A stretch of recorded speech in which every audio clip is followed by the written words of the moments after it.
Hello, how are you? कैसे हो आप लोग? बढ़िया, वेरी गुड। सबने बहुत अच्छे से कॉपी भेजी, लेकिन बहुत कम बच्चों की कॉपी आई है ना। बहुत सारे बच्चों ने फिर भी नहीं भेजी और बहुत अच्छा वर्क किया है जिन बच्चों ने दिया है। कुछ का वर्क थोड़ा सा अनटाइडी, गंदा है, लेकिन मुझे उम्मीद है कि वो भी बहुत अच्छा अपना वर्क कर लेंगे।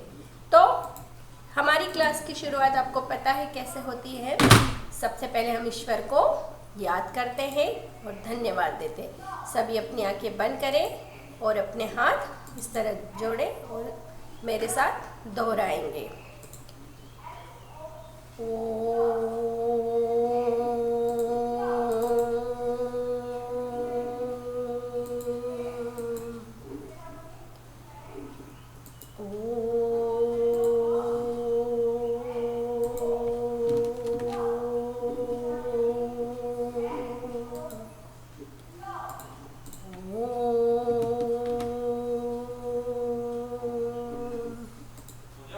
हाँ। अपनी आंखें खोल लीजिए। क्या? बेटा, हमने पिछली क्लास में आओ पेड़ लगाए का वाचन किया, उसकी एक्सरसाइज की थी और अब हम उसके प्रश्न उत्तर लिखेंगे। तो सभी अपनी पुस्तक के साथ साथ अपनी नोटबुक भी सामने रखेंगे, है ना। नोटबुक में लिखना है और पुस्तक को सामने रखना है और मात्राओं की गलतियां नहीं करनी है।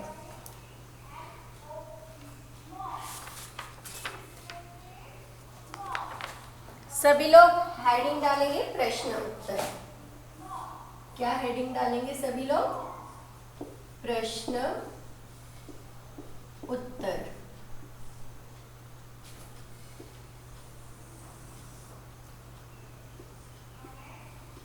प्रश्न एक, है ना। प्रश्न एक, इतनी हेडिंग डालें। पहला प्रश्न है, वसुधा किनकी ऋणी है? वसुधा, वसुधा मीन्स धरती, धरती माँ। तो वसुधा किनकी ऋणी है? पेड़ों की।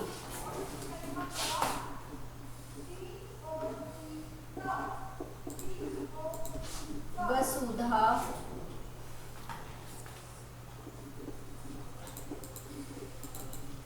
किनकी ऋणी है? उत्तर, वसुधा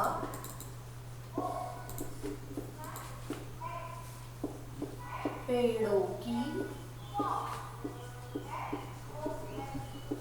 ऋणी है।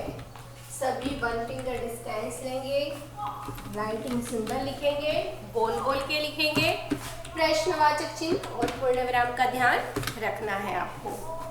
पेड़ क्या क्या सहते हैं? हमारा अगला प्रश्न है,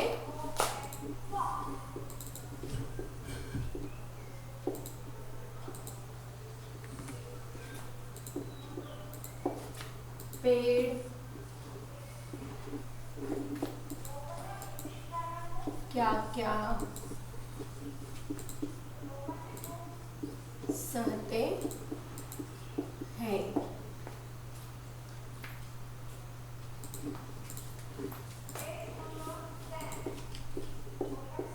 सबको पता है पेड़ गर्मी, वर्षा, शीत सहते हैं, है ना। तीनों मौसम में पेड़ हमेशा सहन करते हैं, खड़े रहते हैं। ठंड, गर्मी, बारिश कुछ भी हो, वो अपनी जगह से हटते नहीं हैं और तीनों मौसम को अच्छे से सहन करते हैं। कॉमा लगाएंगे, पूर्ण विराम, प्रश्नवाचक, बोल बोल के लिखना है। पेड़ किसके गहने हैं? पेड़ किसके गहने हैं? प्रकृति के।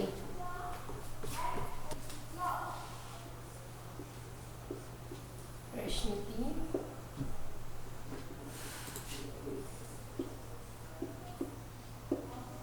पेड़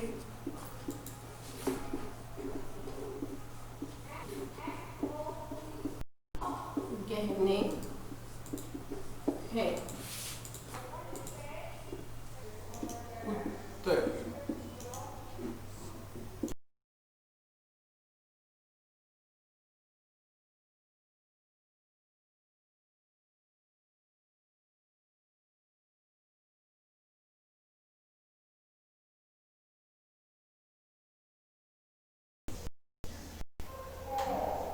अच्छी राइटिंग में लिखिए।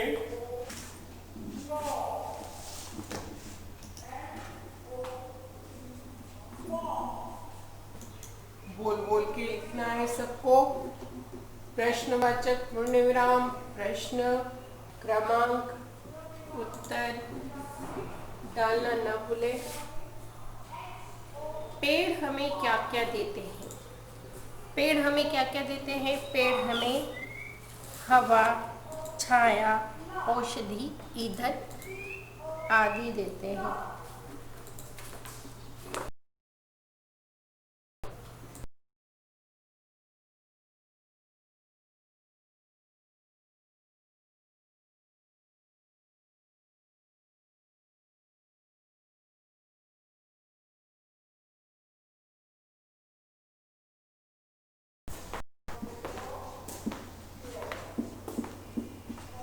देते हैं।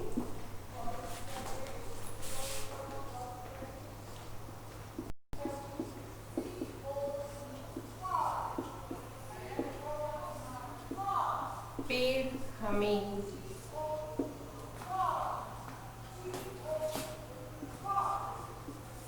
फल, हवा, छाया,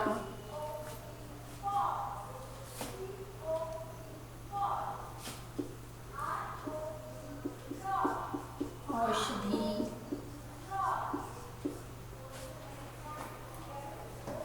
ईंधन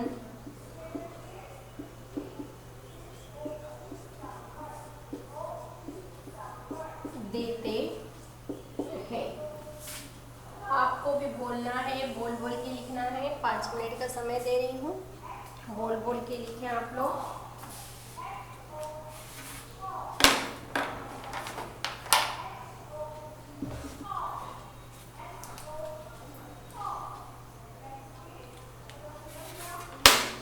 राइटिंग अच्छी लिखेंगे, सुंदर लिखेंगे, गंदी राइटिंग नहीं लिखना है। बोले और लिखें, बोल बोल कर लिखें।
लिखे। छोटे छोटे उत्तर हैं, अभी याद हो जाएंगे अगर आप बोल बोल के लिखते हैं। तो देखिए, इसमें आपको पहली बात तो आपकी वर्तनी की गलती नहीं होगी, मात्राओं की। दूसरी कि आप लोग सही लिखोगे। आप खुद जब लिखोगे, बोल के लिखोगे, तो लिखने की भी गलती नहीं होगी। तीसरी बात, आपको जो लिख रहे हो उसे अभी के अभी याद भी हो जाएगा। तो इसलिए हमेशा बोलने की आदत रखें और मन में बोलें और लिखें। हर शब्द को बोलें और लिखें। जब तक आप बोलने की आदत नहीं डालोगे, आपकी गलतियां नहीं ठीक होगी। आपकी रीडिंग राइटिंग इम्प्रूव तभी होगी जब लोग आप सभी बोलने की आदत डालेंगे। हिंदी को हमेशा बोल के ही लिखें।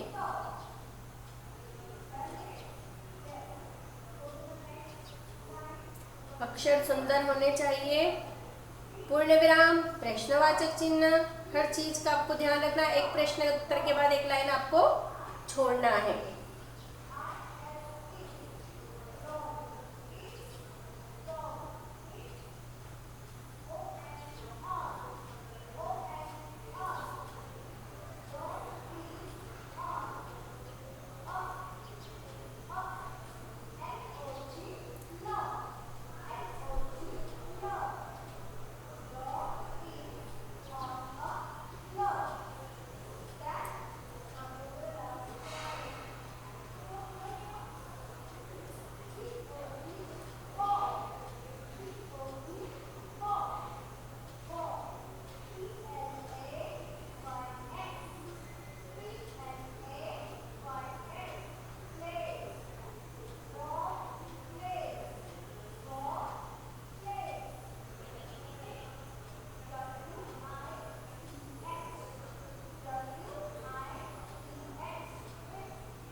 सभी लिख चुके होंगे। बहुत छोटे छोटे उत्तर थे, है ना। इतना समय काफ़ी है मेरे ख्याल से। तो अब मैं अगले प्रश्न उत्तर लिखती हूँ, है ना। अगर नहीं है तो आप लोग स्क्रीनशॉट ले सकते हैं, लेकिन आज का काम आज ही कंप्लीट करना है आपको। ये नहीं कि अभी तो हम लिख लेंगे। खेलने दिन भर खेलने के लिए होता है। आपको जो कार्य है उसका उसी समय में आपको पूर्ण करना है, ताकि आप इसे याद भी करें। आप सोच रहे हो अभी तो कोई टेस्ट तो नहीं है, फिर एकदम से अगर टेस्ट हुआ तो क्या एकदम से याद कर पाओगे? क्या नहीं ना। तो अभी एकदम से भी टेस्ट हो सकता है ना, क्योंकि हम तो हमारा लिखवा चुके हैं। आपको अपना काम पूरा रखना है ना। एकदम कभी भी बोल दिया जाएगा कि आपका ऑनलाइन टेस्ट है, जैसा भी टेस्ट है, तो आपको रेडी रहना है। इसलिए आप लर्न करके रखें, है ना। पेड़ों के साहस और सहनशीलता का पता कैसे लगता है? प्रश्न 5, सॉरी प्रश्न 5। पेड़ों के साहस और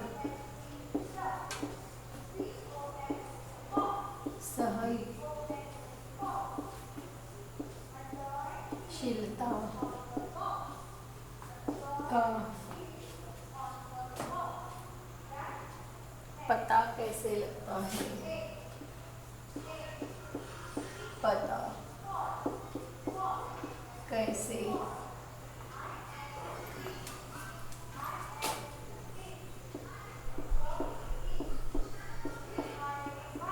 लगता है?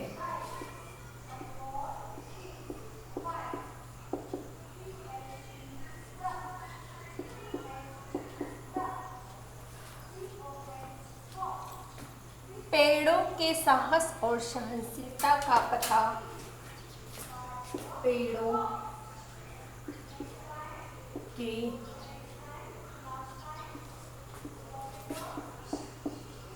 साहस और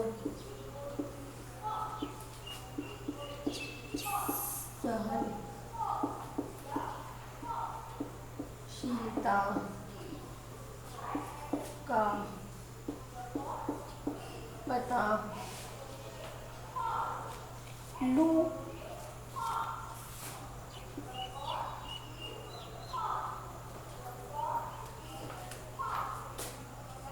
आंधी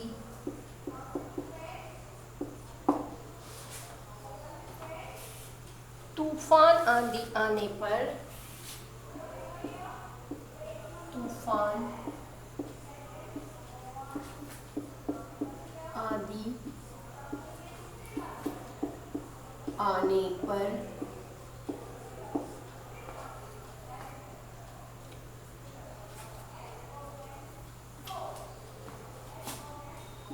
भी वह घबराते नहीं।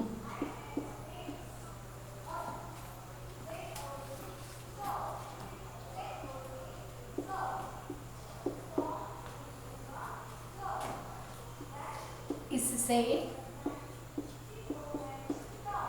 पता चलता है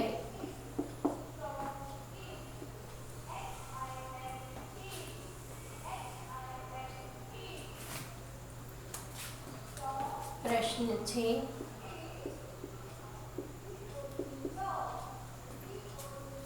हमें कौन सी गलत राह का त्याग कर देना चाहिए और क्यों? हमें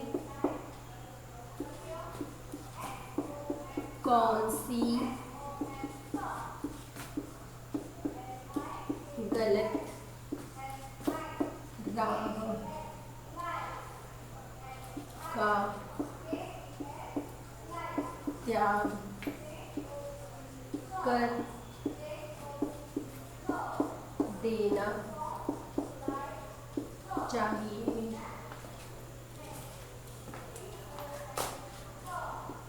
और क्यों?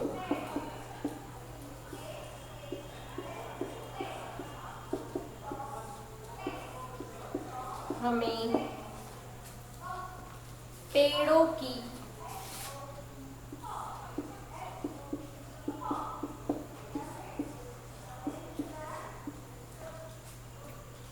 हमें पेड़ों को काटने की गलत राह का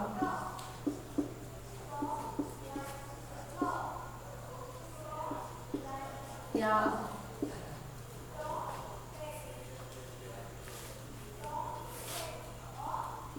कर देना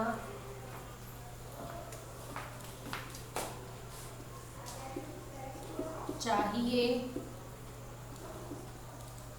क्योंकि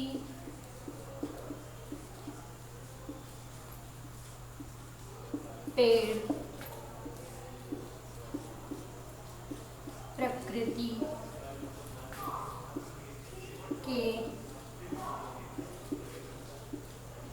गहने हैं, है ना? ध्यान से लिखें, बोल बोल के लिखें, अच्छी राइटिंग लिखेंगे। आपको उत्तर को ध्यान से लिखना है, बोल बोल के लिखना है, प्रश्नवाचक पूर्णविराम हर चीज का ध्यान रखना है, बिंदी और बोलें और लिखें। ये आपके प्रश्न उत्तर भी समाप्त हो रहे हैं, 5 मिनट का समय है, लिख लो इसे आप।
बोलें और लिखें, बोलें और लिखें।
चलो लिख लिया बेटा, जिसने नहीं लिखा है वो पूरा कर लें, है ना।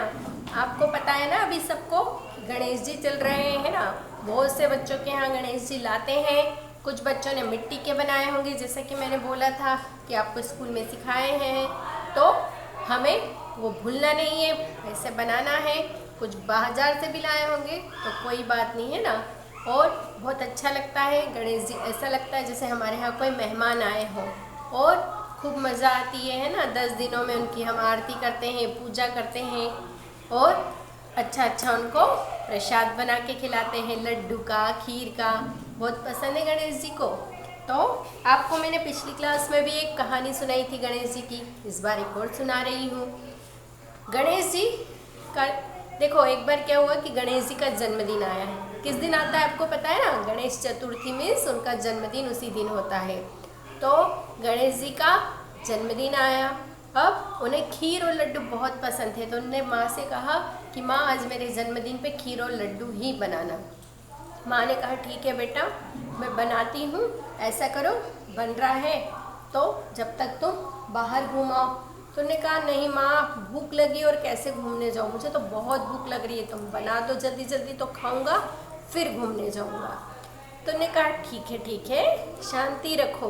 अब माँ ने बनाना चालू करा, अच्छा बढ़िया खीर मोदक बना दिया, मोदक का लड्डू। गणेश जी तो बहुत खुश हो गए और उन्होंने भर पेट खीर खाई, मोदक खाया। अब पेट बहुत भर गया। अच्छा पेट उनका तो बड़ा होता है ना, तो खूब बड़ा और बड़ा हो गया खा के। अब माँ ने कहा कि बेटा तुमने खूब अच्छे से खाया, अब थोड़ा सा बाहर घूम लो, है ना। अब उन्होंने अपने जो उनका वाहन है ना, मूषक को लिया और चले घूमने। अब जैसे ही बाहर निकले, अपनी बड़ी सी तोन लेके घूमने निकले, तो ऊपर से चंदा मामा है ना आपके, वो देख रहे थे। वो उनको देख के एकदम से हंसी आ गई कि अरे गणेश तुम्हारा पेट तो कितना बड़ा हो गया। गणेश जी को गुस्सा आया कि उन्होंने मेरे बारे में ऐसा क्यों कहा। तो गणेश जी ने अपना गुस्से में दांत निकाला और चांद को दूर से मारा। अब चांद जो था गोल गोल था, दांत के कारण आधा हो गया। अब चांद को बहुत बुरा लगा।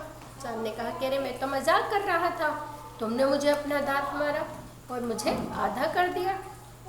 तो गणेश जी ने कहा कि अब मैं क्या करूं, मुझे भी गुस्सा आ गया था, तुमने मेरी हंसी उड़ाई, मेरे पेट की हंसी उड़ाई, है ना।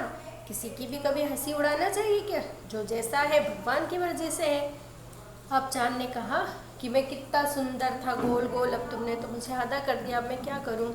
तो बोले अब मैं तुम्हें पूरा तो नहीं कर सकता, लेकिन मैं तुम्हें एक वरदान दे सकता हूँ, है ना, कि रोज़ तुम्हारा आकार धीरे धीरे छोटा होगा और फिर बड़ा होगा। तो इसी तरह से पूर्णिमा आती है तो पूरा चांद होता है और रोज़ हमें छोटा दिखाई देता है और अमावस के दिन हमें चांद नहीं दिखाई देता।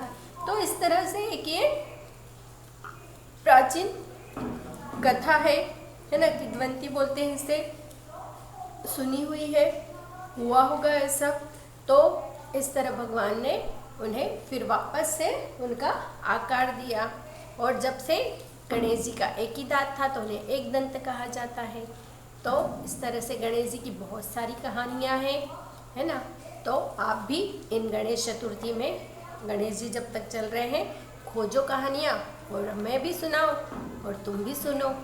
तो आज तुम लोगों का ये वर्क पूरा हो रहा है। आज की हमारी क्लास यहीं ख़त्म होती है। पार्ट 5 भी आपका लगभग पूरा हो चुका है।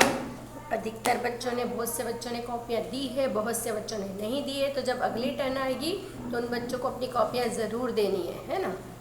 क्यों? क्योंकि जिन बच्चों की हो गई है उनकी तो हो चुकी है, लेकिन नहीं हुई है हमें पता तो चलेगा कि कॉपियाँ हो रही है या नहीं। तो अगली क्लास के लिए सबको बाय बाय।